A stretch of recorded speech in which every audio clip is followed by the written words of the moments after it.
할렐루야. 잘 지내셨어요? 예, 우리 옆에 분들하고 인사 좀 나누세요. 형식으로 나누지 마시고 눈길을 좀 주고받으면서 어디서 오셨는지 묻기도 하고 반갑습니다. 인사 좀 나누세요.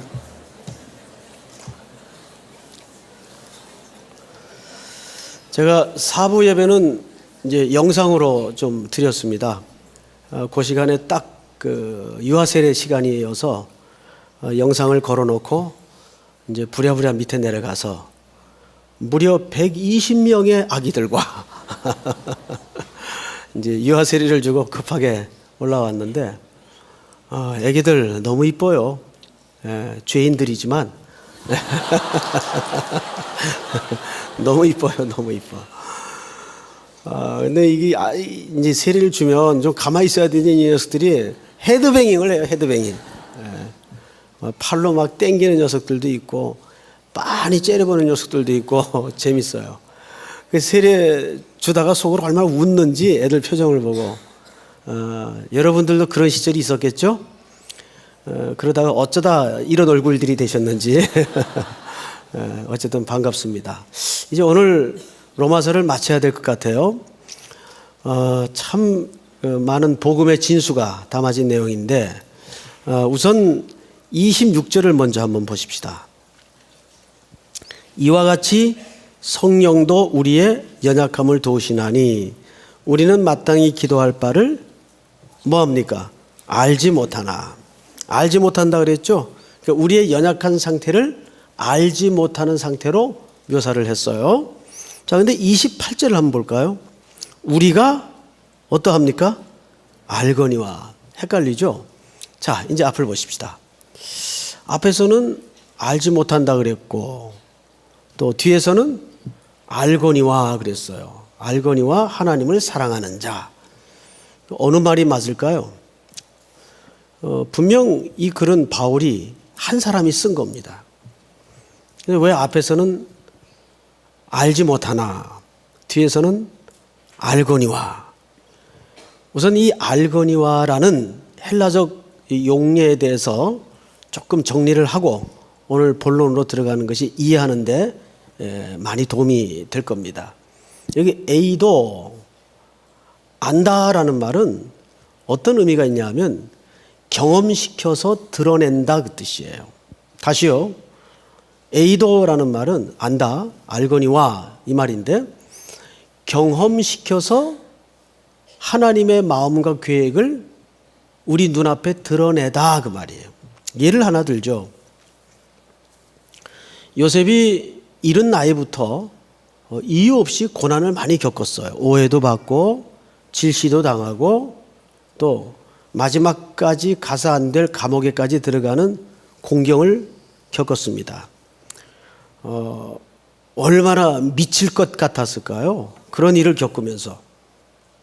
그래서 그런 일을 겪을 때는 이게 뭐지 하다가 그냥 떠밀려 왔는데 졸지에 감옥에 풀려나가지고 나라의 경영을 맡게 돼요. 그것도 보통 자리가 아니에요. 바로 다음 자리에 실질적인 주권자가 됩니다. 자, 여기까지도 사실은 요셉이 하나님의 전체 그림을 보지 못하죠. 그런데 온 천하의 기근이 들고 고향 땅에서 형님들이 찾아와 무릎 앞에 조아릴 때에야 그 모습을 보면서 깜짝 놀라죠. 그리고 이런 고백을 합니다. 제가 그냥 읽어드릴 테니까 들으십시오. 그런즉 나를 이리로 보낸 이는 당신들이 아니요, 형님들을 두고 한 얘기예요. 당신들이 아니요, 하나님이시라. 하나님이 나를 바로에게 아버지로 삼으시고 그 온 집의 주로 삼으시며 애굽 온 땅의 통치자로 삼으셨나이다. 그리고 중요한 고백 하나를 남기죠. 하나님이 생명을 구원하시려고 나를 당신들보다 앞서 보내셨나이다. 그러니까 그제서야 하나님의 전체 그림에 눈을 열게 됩니다. 이게 아는 거예요.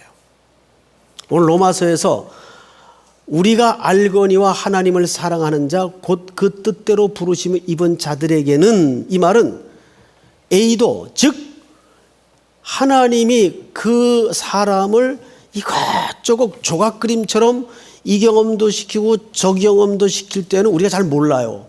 이게 뭘까? 나한테 하필 왜 이럴까? 그러나 어느 날 갑자기, 사실은 갑자기가 아니죠, 하나님의 전체 그림이 내 앞에 툭 떠오를 때가 있어요. 그때야 비로소 우리 입에서 탄식처럼 터져나오는 고백이 하나님이 하신 일이었구나. 이때를 위해서. 이게 뭐예요? 알거니와 A도, 즉 경험시켜서 하나님의 전체 그림을 드러내다. 우리가 인생을 살다 보면 부딪히는 일마다 다 해석이 되고 설득이 되고 이해가 돼서 그 길을 걷는 사람은 없어요. 이게 뭘까? 왜 이러지? 하필 왜 나야? 이 조각 그림밖에는 만져지는 게 없어요. 보여지는 게 없어요. 그런데 어느 날 하나님의 결정적인 타이밍이 오면 하나님이 전체 그림을 드러내십니다. 그때야 우리는 깜짝 놀라게 되죠. 이런 섭리가 있었구나. 자, 우린 그런 시각에서 28절을 한번 보자고요. 28절을 우리 한번 같이 읽겠습니다. 시작. 우리가 알거니와 하나님을 사랑하는 자, 곧 그 뜻대로 부르심을 입은 자들에게는 모든 것이 합력하여 선을 이루느니라. 자, 하나님을 사랑하는 자 그랬어요. 하나님을 사랑하는 자에게 이런 일들이 나타나고 드러난다 그 말이죠. 사실 여러분, 여기 표현은 하나님을 사랑하는 자라고 말했지만 이 사랑은 하나님이 먼저 내 인생 한복판에 찾아오신 사건입니다. 그래서 우리가 그 사랑에 눈을 열게 된 거예요. 그분이 그냥 무심히 길가에 핀 들꽃 같았는데 어느 날 나를 향해서 꽃이라고 불러주자 내가 이름이 생기고 존재의 가치가 발생한 것처럼 꽃이 된 거예요. 그제서야 내가 하나님을 사랑하게 되고 그 사랑에 눈을 열게 됐죠. 그래서 우리는 오늘 로마서 8장을 마치면서 크게 4가지 질문으로 말씀을 좀 보도록 하겠습니다. 자, 첫 번째 질문이 뭐냐면 31절 보세요. 그런즉 이 일에 대하여 우리가 무슨 말하리요? 만일 하나님이 우리를 위하시면 누가 우리를 대적하리요?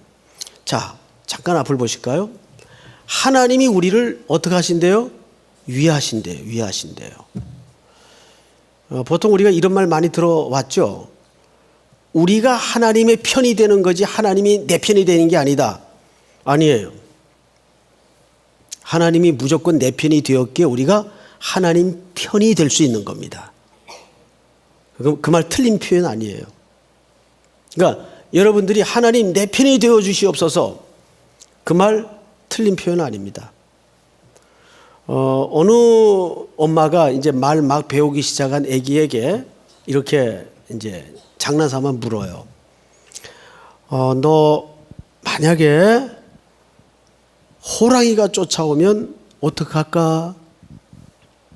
그러니까 아기가 멀뚱멀뚱 가만히 생각하다가 뭐 총으로 빵 쏘지 뭐. 그것도 좋은 생각이네. 그런데 총알이 없어. 어떻게 하면 좋지? 그러니까 아기가 또 생각하다가 늘 아빠하고 드라이브 하면서 차에 태워져 다니던 기억이 난 거예요. 얼른 자동차를 탈 거야. 그리고 문을 잠글 거야. 그것도 좋은 생각이네. 근데 차가 고장이 나버리면 어떡하지? 애 표정이 조금 더 심각해졌어요. 그러면 높은 나무 꼭대기로 올라가지 뭐. 그것도 좋은 생각이네. 그런데 호랑이가 그 높은 나무 꼭대기까지 쫓아오면 어떡할 거야? 그랬더니 아기 표정이 일그러지면서 왕 하고 울음을 터뜨리면서 왜 엄마는 호랑이 편만 들어? 그랬대요.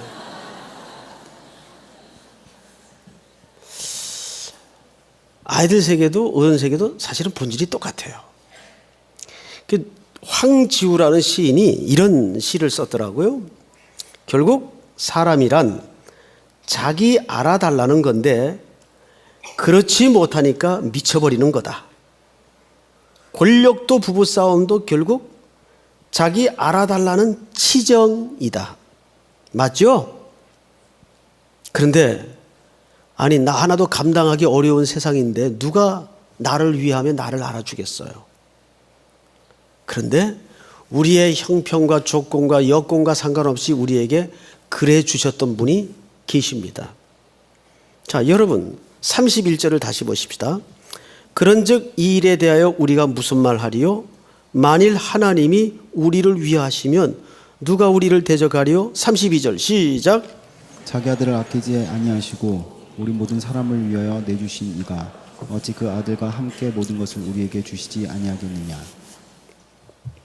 여러분, 저는 이제 목사로 수십 년 살면서 또 뭐 어설프게나마 신학 공부도 해보고 또 매번 시간에 서서 설교도 하고 하나님에 대해서 얘기도 해요.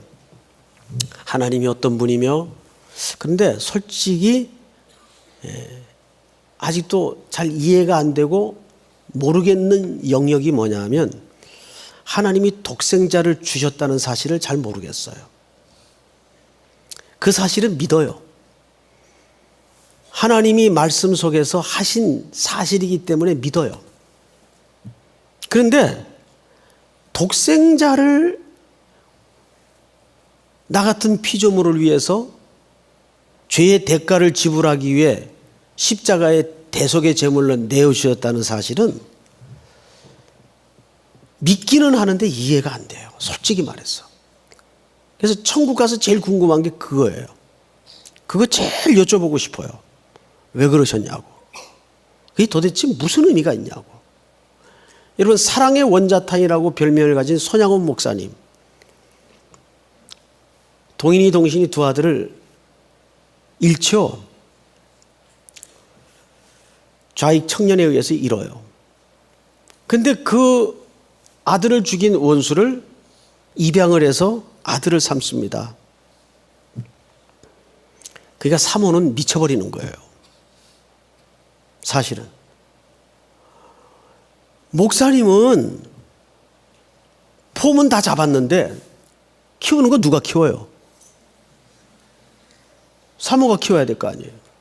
매일 내 배 아파 난 아들을 죽인 그 원수인 아들을 양자로 맞아서 키워야 되는 사모는 미치는 거예요. 그러니까 병이 들죠. 그게 쉽겠습니까? 요즘은 KTX라는 빠른 기차가 있어서 뭐 부산도 하루 안에 왔다 갔다 할 수가 있습니다만은 과거에 새마을호라는 기차가 제일 빠른 시절에 그거보다 등급이 더 낮고 아주 느린 비둘기호라는 열차가 있습니다. 제 고향을 가려면 서울역에 기차가 없어요. 그래서 청량리역 가서 기차를 타야 되는 시절이 있었습니다. 제 고향은 경북 영주가 고향이에요.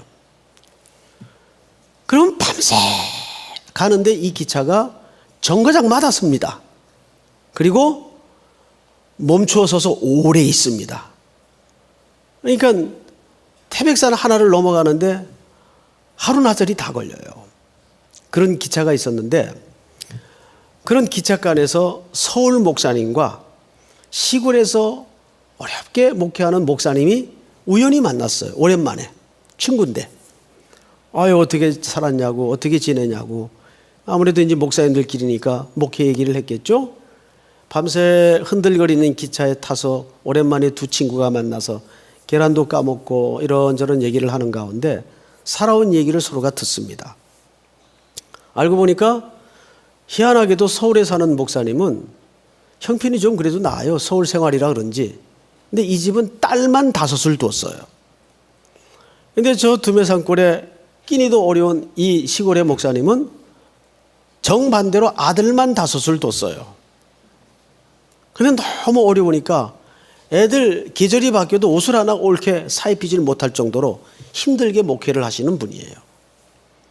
그러니까 이제 헤어질 무렵 시간이 다 돼서 헤어지면서 서울 목사님이 제안을 하나 합니다. 이복의 친구, 자네 사정을 듣고 보니까 참 마음이 아리고 딱하네. 이름은 어떻겠나?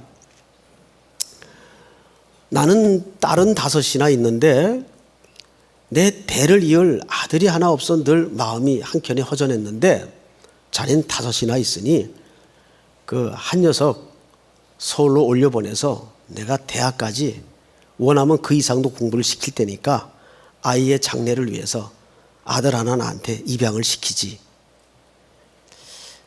이 제안을 받은 시골 목사님이 어차피 자긴 데리고 있어봐야 애 학교도 못 보낼 거 뻔하고 고생만 시키는데 그게 차라리 아이의 장래를 위해서 낫겠다 싶어서 약속을 하고 헤어졌어요.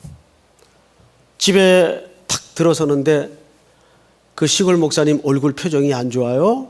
사모님이 무슨 일이 있었어요? 물어보니까 아만 하고 방에 들어갑니다. 방에 들어가니까 단칸방인데 5 녀석은 다 올망졸망 누워서 한 방에서 잠이 들었어요. 그리고 이렇게 건너 사모님이 앉고 기차 안에서 있었던 일을 이제 이야기를 합니다.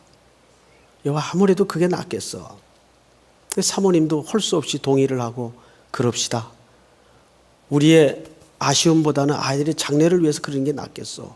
자, 그럼 어느 몇째 아들을 보낼까? 이제 목사님하고 사모님하고 아이들 얼굴을 이렇게 내려다 봅니다. 첫째 놈이 첫 번째 누웠는데 이놈은 장남이야. 장남은 남의 집에 양자로 보내는 게 아니거든요. 저도 하마터면 양자로 갈 뻔했어요. 그런데 장남이라서 제가 거절을 했어요. 이 장남은 보낼 수가 없고 이렇게 또 다시 내려다 보니까 둘째 놈이 누웠는데 그 옆에 이건 목사님하고 얼굴이 완전히 인감도장이라 똑같아. 이건 보내도 눈에 밟히게 생겼어요. 그 유난히 닮은 아들이 나오잖아요, 그죠? 아들 중에. 우리 아들이 골목에 돌아다니면 제 아들인 줄 동네 사람들이 다 알았어요. 하도 똑같이 생겨가지고. 키만 달라요, 키만. 그 녀석은 크고. 이걸 못 보내겠어요. 그 이제 셋째 놈을 이렇게 내려다 보니까 이놈은 제일 비상한 녀석이야. 이 녀석이 장차 우리 집을 일으킬 기둥감으로 기대가 되는 기대주예요. 그러니 이건 또 아까워. 보내려니까. 그런데 넷째를 보내려고 이렇게 내려다 보니까 이건 애 5 중에 날 때부터 비실비실해가지고 늘 병치레를 해요. 이건 죽어도 욕 먹겠어. 응? 게다가 이 약한 아이를 주면 마음이 아플 것 같아요. 부모로서. 이것도 안 돼. 그럼 이제 뭐만 남았어요? 5째 막내만 남은 거예요. 막내 얼굴을 보니까 이건 눈에 넣어도 안 아파. 늦게 나가지고. 밤새 사모님하고 장남서부터 아래로 내려갔다가 다시 거꾸로 올라갔다가 내려갔다가 이거를 되풀이하다가 꽃기요 하고 닭이 운 거예요. 그리고 두 부부가 손을 잡고 펑펑 울었대요. 못 보내. 어떻게 보내? 그리고 새벽 기도를 가서 사모님하고 앉아가지고 힘들어도 우리가 데리고 키우겠습니다. 그리고 이 5 아들을 잘 키워가지고 지금까지 잘 살았다는 전해 내려오는 얘기가 있어요. 만든 얘기인지 실화인지는 모르겠는데 이제 부흥회 같은 데 참석하면 이런 예화들이 나와요.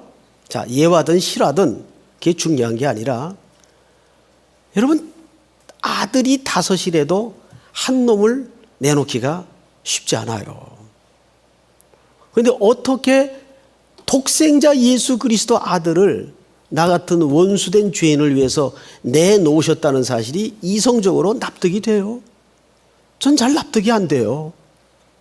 그런데 그 사랑의 기초에서 하나님이 우리에게 사랑을 드러내셨어요. 하나님이 우리를 위하시면 누가 우리를 대적하리요?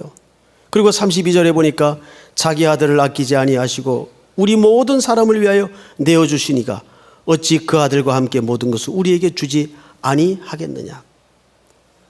그러나 저는 이 사실을 믿습니다. 우리의 모든 신앙생활의 기초가 여기에서 출발된다는 사실을 확실히 믿습니다. 이 독생자의 내어주신 사랑이 없었다면 우리는 오늘 존재하지 못했을 겁니다. 두 번째 질문 33절을 볼까요? 누가 능히 하나님께서 택하신 자들을 고발하리요?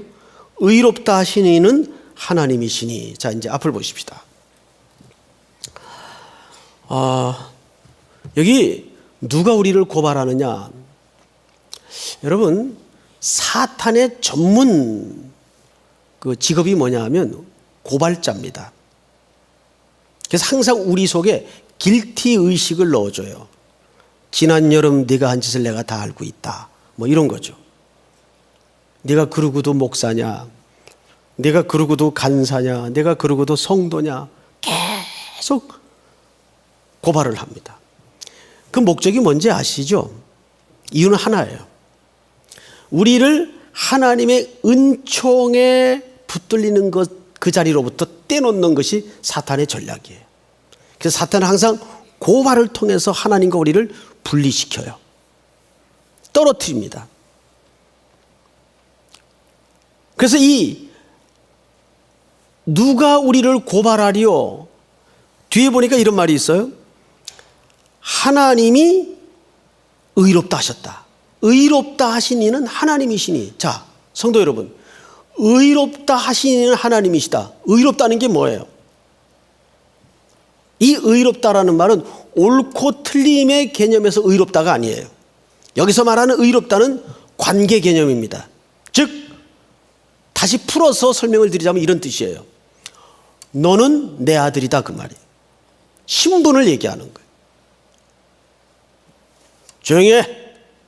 내 아들이야. 이렇게 되는 거예요. 쉽게 얘기하면. 베드로서에도 롯을 가리켜서 뭐라고 성경 기자가 기록을 해놓죠? 의로운 롯을 건지셨으니. 롯이 의로운 짓 했나요? 그건 행위를 얘기하는 게 아니에요. 그 롯을 의롭다 명하신 것은 관계적 차원에서 이는 내 아들이다 하나님이 덮어놓고 선언하시는 겁니다. 그러니까 우리가 어떤 죄의식과 고발이 항상 나를 공격할 때마다 놓치고 있지 말아야 될 가장 중요한 명분은 뭐냐면 하나님이 우리를 어떻게 하셨어요? 의롭다 하셨어요. 그 의롭다라는 말은 행위적인 의로움을 말하는 것이 아니라 우리가 뭐라고요? 조용히 해. 내 아들이야. 하나님이 우리를 향해서 그렇게 선언을 해버리는 겁니다. 그 순간 우리는 뭐가 된 거예요? 의로운 자가 된 거예요. 하나님의 자녀가 되는 거예요. 여기 의롭다는 개념은 하나님의 자녀라는 하나님 쪽에서의 선언입니다. 믿습니까? 여기에 모든 원수들이 백기를 들고 도망가게 돼 있죠. 자, 그런데 세 번째 질문을 한번 볼까요? 34절 같이 한번 읽겠습니다. 시작. 누가 정죄하리요? 죽으실 뿐 아니라 다시 살아나신 이는 그리스도 예수시니 그는 하나님 우편에 계신 자요 우리를 위하여 간구하시는 자시니. 아멘. 자, 여기는 고발이라는 단어를 쓰지 않고 누가 정죄하리요? 고발은 사탄이 하는 거지만 이 정죄는 우리가 일상 속에서 매일 넘어지는 연약함과 추한 모습 속에서 우리가 스스로를 정죄할 수도 있고 사탄의 졸개들이 우리 평생을 쫓아다니면서 우리를 정죄의식으로 몰아넣을 수 있어요. 그래서 신앙생활에 제일 방해가 되는 게 뭐냐면 교만보다도 더 무서운 게 이 정죄와 고발을 통해서 우리를 좌절케 만들어 하나님께로부터 떼놓는 겁니다. 그래서 여기 누가 정죄하리요 해놓고 뒤에 무슨 얘기가 나오냐면 부활에 관한 이야기가 나와요. 자, 34절을 제가 읽겠습니다. 누가 정죄하리요? 죽으실 뿐 아니라 다시 살아나신 이는 그리스도 예수시니 그는 하나님 우편에 계신 자요 우리를 위하여 뭐 하시는 자신이라? 간구하시는 자신이라. 예수 그리스도께서 지금도 우리의 연약함을 아시고 우리의 질고를 아시고 우리의 넘어짐을 아시고 우리의 정죄감을 아시고 우리를 위하여 하나님 우편에서 지금도 친히 뭐하고 계세요? 간구하고 계세요. 자, 이 얘기를 왜 했을까요? 부활의 얘기를 왜 했을까요? 근데 고린도서에서 사도 바울이 부활에 관한 설명을 할 때 예수 그리스도가 우리를 위하여 부활에 무슨 열매가 됐다 그러죠? 첫 열매가 됐다는 기록을 남겨놓고 있습니다. 자, 성경에서 첫 열매라고 말할 때는 두 가지 의미가 있어요. 순서상의 첫도 되지만은 또 하나는 중요한 개념인데 대표라는 의미가 있어요. 부활의 대표가 되셨어요. 부활의 대표가 부활을 사망 권세를 이기시면 거기에 붙어있는 모든 자가 함께 승리를 약속받은 겁니다. 그러니까 하나님은 우리를 사망이라는 자리에서 생명이라는 자리로 옮겨 놓는 것으로 우리의 사명을 끝내신 게 아니에요. 생명의 자리로 옮겨 놨으면 이제 여기가 목적지가 아니고 완성의 자리를 향해서 우리를 끌고 가시는 거예요. 그럼 그 완성의 자리가 뭘까요? 성경이 이렇게 얘기합니다. 29절 제가 읽겠습니다. 하나님이 미리 하신 자들을 또한 그 아들의 형상을 본받게 하기 위하여 미리 정하셨으니 이는 그로 많은 형제 중에서 맏아들이 되게 하려 하심이니라. 또 미리 정하신 그들을 또한 부르시고 부르신 그들을 또한 의롭다 하시고 의롭다 하신 그들을 또한 영화롭게 하셨느니라. 자, 우리를 영화롭게 하는 게 하나님의 궁극적인 목적지예요. 근데 29절 초반에 보면 이런 기록이 있어요. 하나님이 미리 아신 자들을 또한 그 아들의 뭐를 본받게 하시려고? 형상을 본받게 하시려고. 우리는 하나님과 범죄하여 하나님을 떠나는 순간 우리 속에 하나님의 형상이 깨지고 잃어버렸어요. 그래서 그리스도께서 죽음 권세를 깨치시고 부활하셔서 우리 속에 추구하는 목적지가 어딘가 하면 그 그리스도의 형상을 회복하는 게 그분의 목적이에요. 그러니까 우리를 사망에서 생명으로 옮겼다면 이걸로 끝이 아니라 이제는 그리스도의 형상, 잃어버린 하나님의 형상을 회복해 하는 자리까지가 하나님의 목적지입니다. 그 일을 위해서 예수님이 지금도 우리를 위하여 우리 연약함을 하시고 친히 감당하시고 우리를 위해 간구하시는 거예요. 자, 마지막 네 번째 질문을 한번 보십시다. 35절. 누가 우리를 그리스도의 사랑에서 끊으리요? 환난이나 공고나 박해나 기근이나 적신이나 위험이나 칼이라. 기록된 바 우리가 종일 주를 위하여 죽임을 당하게 되며 도살당할 양같이 여김을 받았나이다 함과 같으니라. 이게 무슨 얘기냐 하면 이제 구원받아서 그리스도인으로 산다는 것은 어마어마한 환난과 곤고와 어려움과 부딪혀질 수밖에 없다는 얘기예요. 여기 7가지 항목을 여기 열거했죠. 칼, 위험, 적신, 기근, 박해 이런 것들이 계속 물밀듯 우리에게 덤벼듭니다. 왜? 이것이 사탄이 우리를 압박해서 하나님께로부터 떨어뜨리려는 전략이기 때문에. 그런데 오늘 성경은 뭐라 그러죠? 어떤 질문으로 이 본문이 시작이 되었습니까? 누가 우리를 그리스도의 사랑에서 끊을 수 있겠느냐? 자, 37절을 볼까요? 다 같이 읽겠습니다. 시작. 그러나 이 모든 일에 우리를 사랑하시는 이로 말미암아 우리가 넉넉히 이기느니라. 제가 며칠 동안 이 넉넉히 이긴다.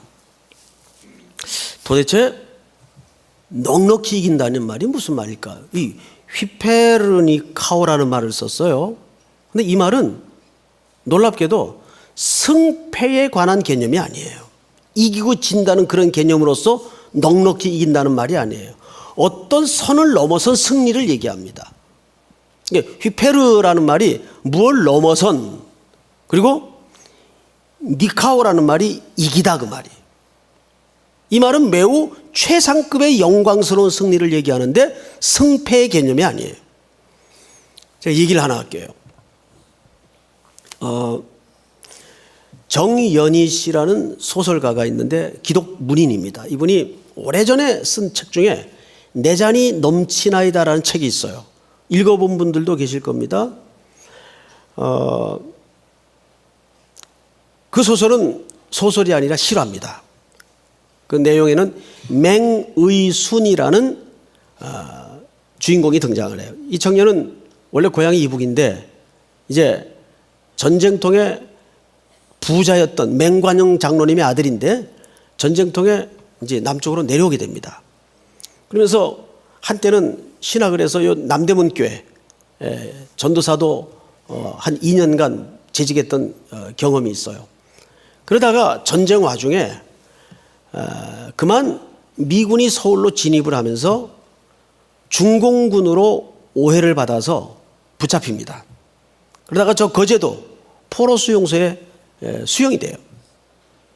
그때 전쟁통에 그런 억울한 호소를 들어줄 기관도 없고 말도 안 통하고, 미군이 뭐 중국 사람이나 한국 사람이나 다 똑같이 얼굴을 보지 그 구분할 계제도 안 되고 이제 갇혔어요. 처음에는 기가 막혀서 어떻게든 이 억울한 문제를 풀어내려고 애를 쓰다가 거기 같이 생활을 하면서 중요한 사명을 하나 발견하게 됩니다. 아니, 중국으로 선교를 가도 시원찮을 판인데 중국 사람들이 한꺼번에 감옥에 들어와 있는 거예요, 지금. 그리고 자기는 그 한복판에 던져져 있는 거예요. 하나님께서 이들에게 복음을 전하는 사명이 있었구나.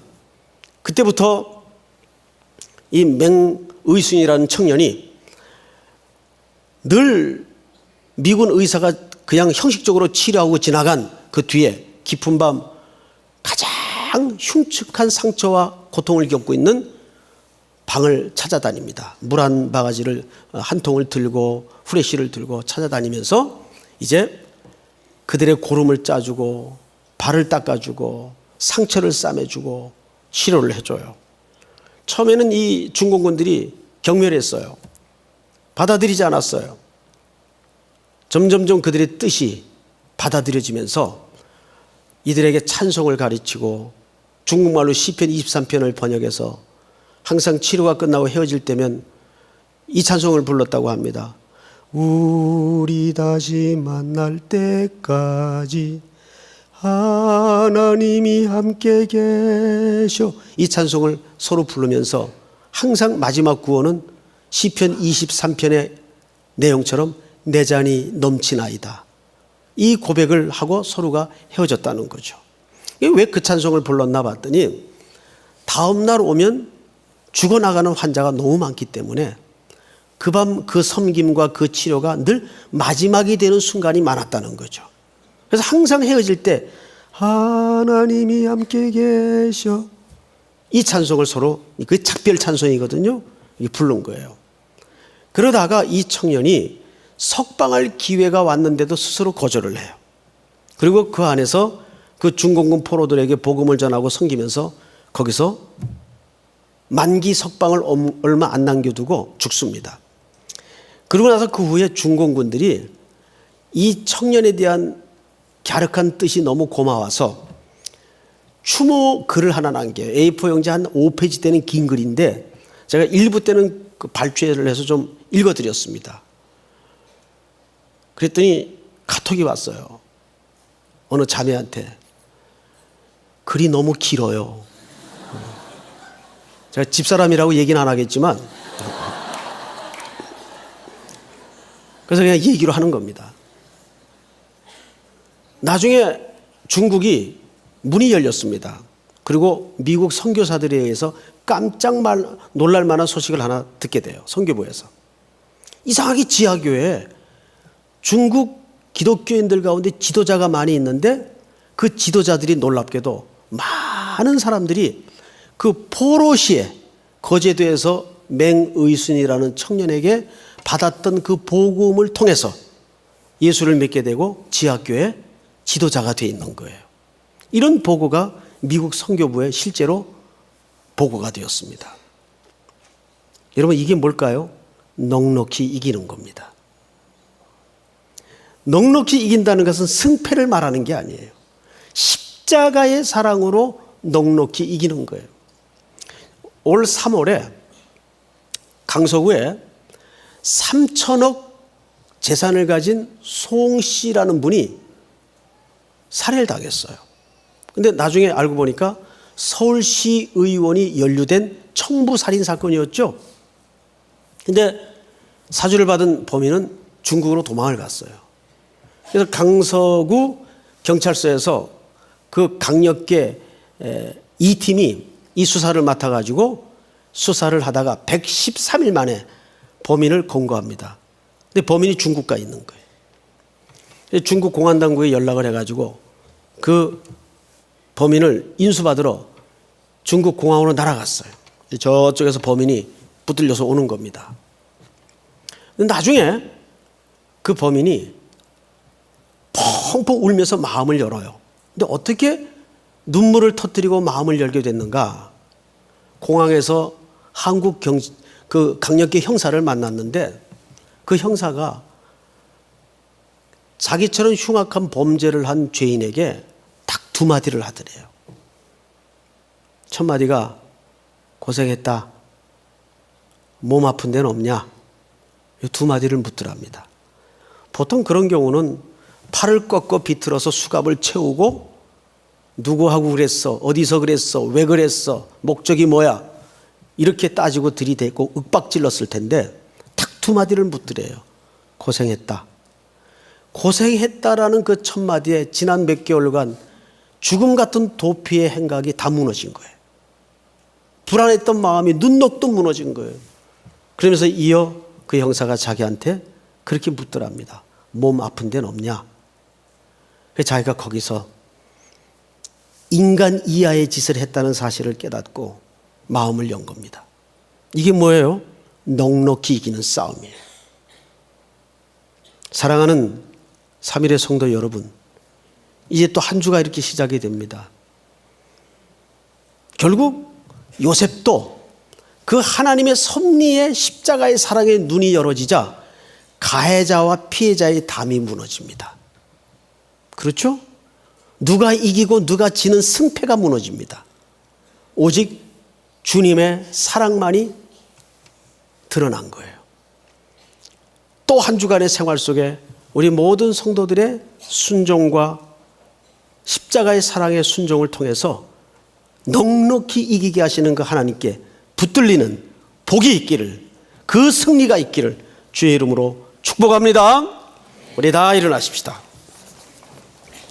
아버지 사랑 내가 노래해. 우리 찬양할까요?